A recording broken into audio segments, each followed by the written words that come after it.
A new bill is pushing back on Chinese purchases of U.S. farmland by slapping a heavy tax on certain buyers. This after Chinese investors spent over $6 billion on American real estate, and China attempted to buy land near U.S. military bases. More states are now taking action to stop it. We break down the latest in today's episode. What do you think of all these developments? Let us know below and subscribe if you haven't already. This program is brought to you by Preserve Gold, the #1 precious metals IRA provider. Call 855-962-3322.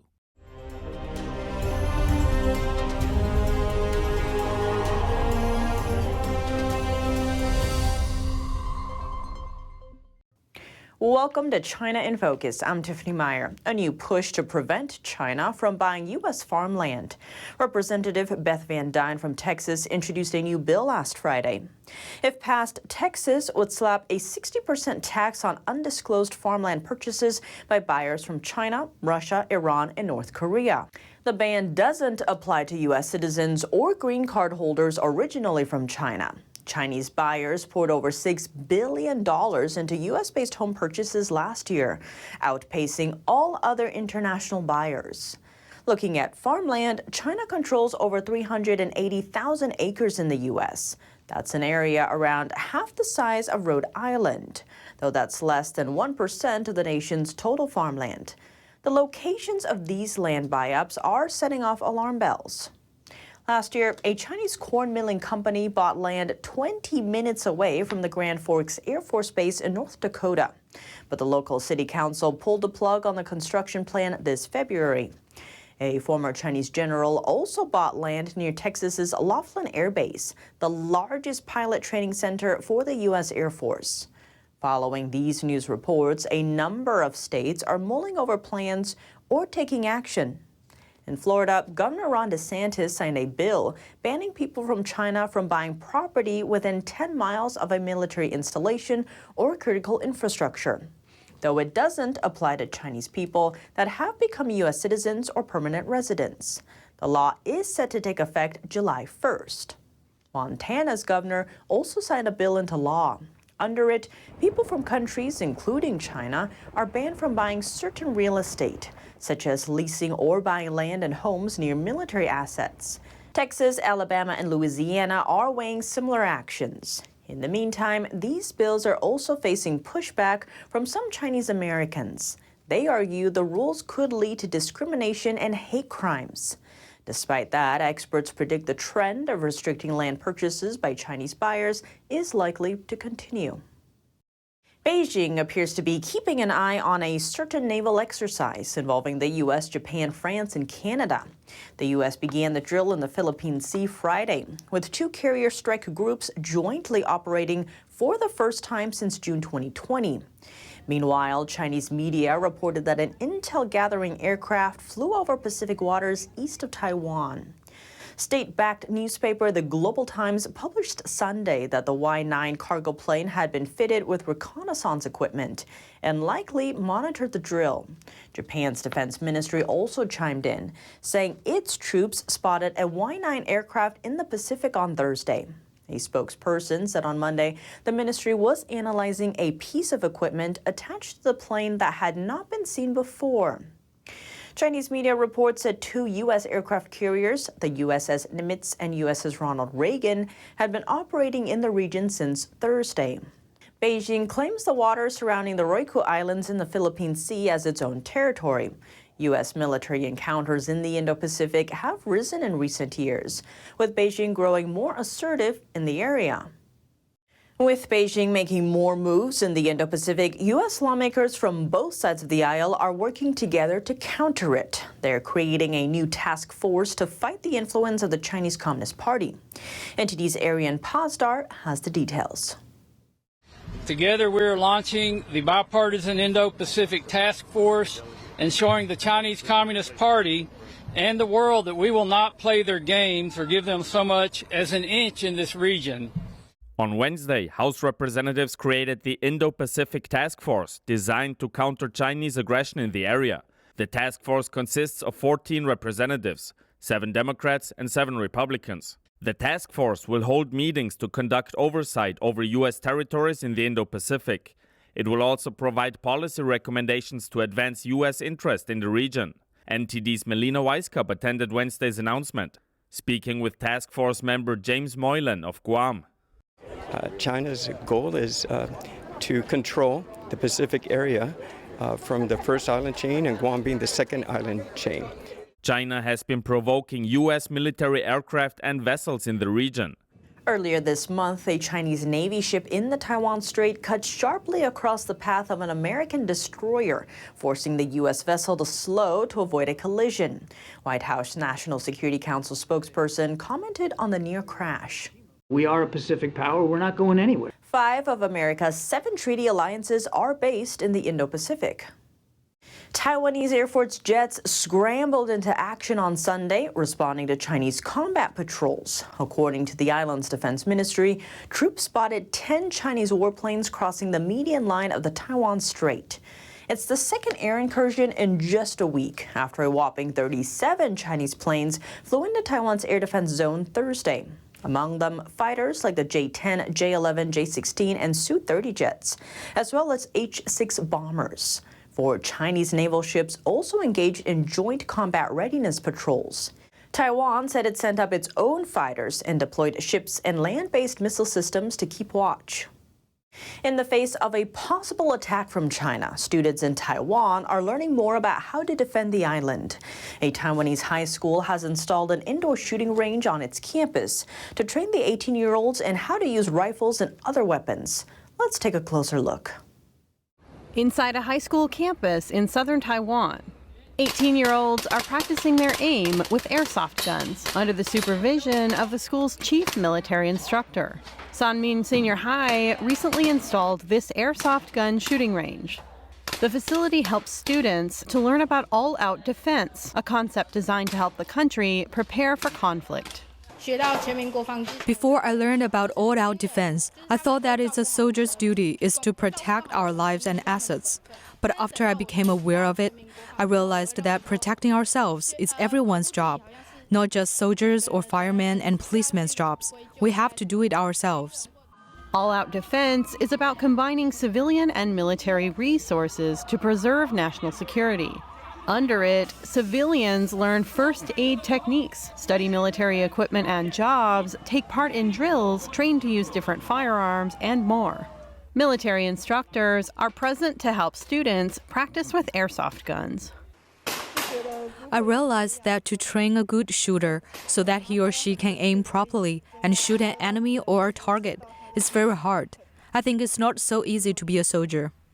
Aside from shooting airsoft guns, students can also experience flying a military aircraft using a simulator.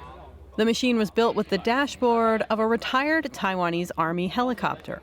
I will do my 1-year service. Since I already have an idea about flying an aircraft, I can learn fast and don't need extra training. Referring to Russia's invasion of Ukraine, a lieutenant colonel and chief military instructor at the school says it's better to be prepared in case China follows suit. You've probably seen on the news that there is a war in another country, but we must be aware of the potential danger. If such a situation happens in Taiwan, what are you going to do? How are you going to react? Chinese air and sea drills recently simulated an encirclement and blockade around Taiwan. Beijing said it was intended as a serious warning to pro-independence politicians on the self-governing island and their foreign supporters. Taiwan has never been part of Communist China, but the mainland's ruling Communist Party says the island is obliged to unite with China by force if necessary. Beijing has threatened to attack if Taiwan declares formal independence or delays talks on unification. In the future, no matter what happens, the students will have a clear concept of what to do, be it protecting the country or self-defense. We will be aware. I think this is the most important thing. But military analyst Jerry Song doubts the practical effects of the shooting range. This will only help the students have a concept of firearms. They will know what shooting is and the basic on how to shoot. But they will have to learn further about real shooting with real firearms. The shooting range is open to Sanmin Senior High students as well as to students of other schools upon request. A nation in America's backyard inching closer to Beijing after shying away from its ties to Taiwan. The president of Honduras met with Xi Jinping during her first visit to China. That alongside the opening of the first Honduran embassy in China. Here's the latest. Honduran President Xiomara Castro attended a welcome ceremony with her Chinese counterpart Xi Jinping. It was after the country's foreign ministers unveiled the Honduran embassy in Beijing. Just a few months ago, Honduras cut off its decades-long ties with Taiwan before setting up diplomatic relations with Beijing. The country is seeking China's support to ease its debt burden. Washington is watching with concern as China takes away Taiwan's Central American allies. The White House has warned countries not to trust the Chinese regime's promises of aid. Hailstones the size of golf balls battering China's Jiangsu province. Hailstorms swept through multiple districts in the city Saturday. The news was reported on Chinese state TV. Take a look. Much of the province also experienced torrential rain. A power line in one town was struck by lightning, causing power outages to 150 households. The Jiangsu Meteorological Department says strong rain is forecast to continue until Wednesday. Chinese authorities on Sunday renewed their lowest level alert for rainstorms. The affected area includes regions in 5 provinces. Up to 5 inches of rain is expected in the northern part of Hainan province. A legal international agreement could be used by the Chinese Communist Party to go after dissidents. UK tax authorities are providing the Chinese regime with data about Chinese and Hong Kong dissidents. It's part of an international anti-tax fraud agreement.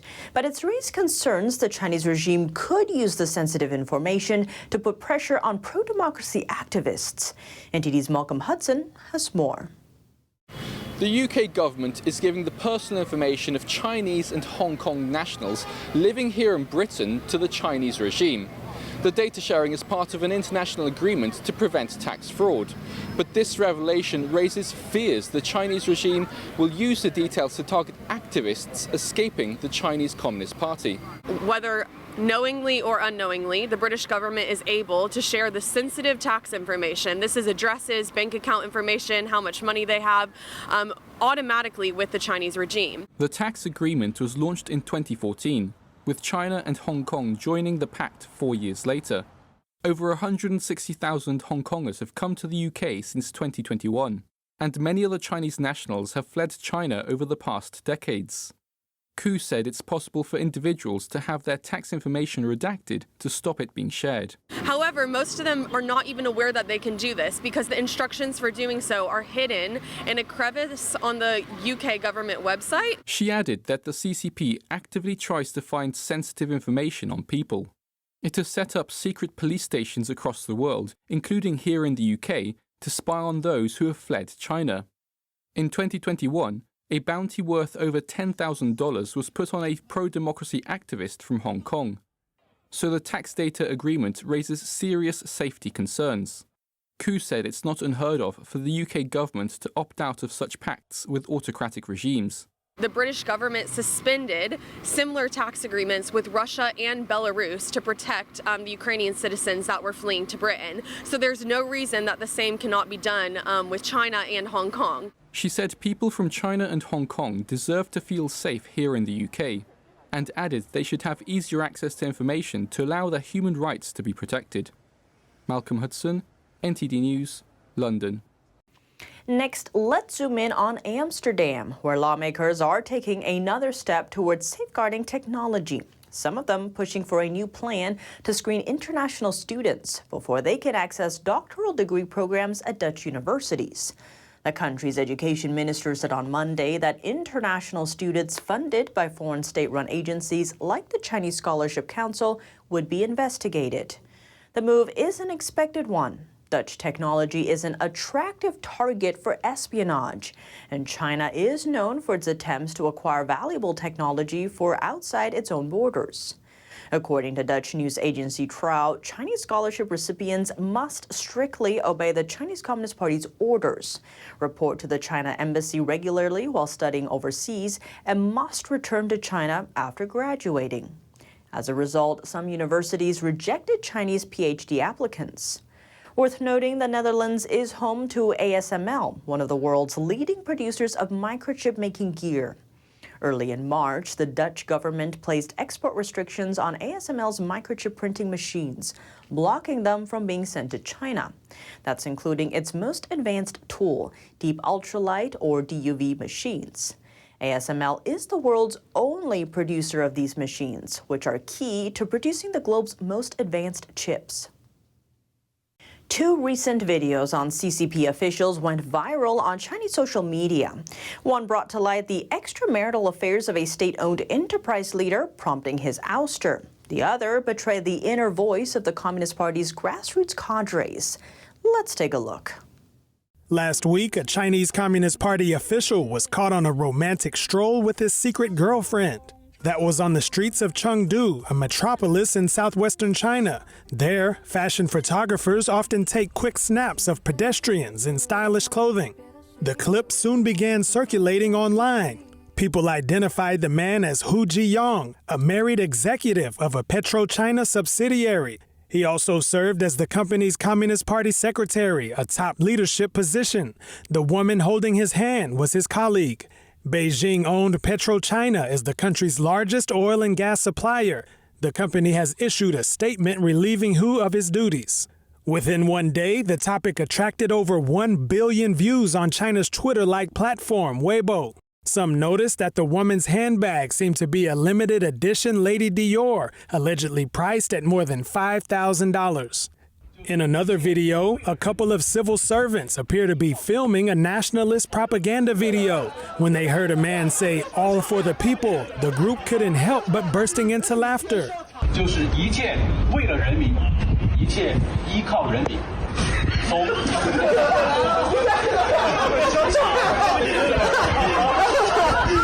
The spot they were standing in is the former residence of Mao Zedong. The communist leader made a speech in 1944 titled "Serve the People."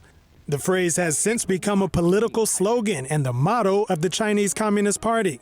Comments online suggest officials laughed because they knew both the slogan and their work were false and laughable.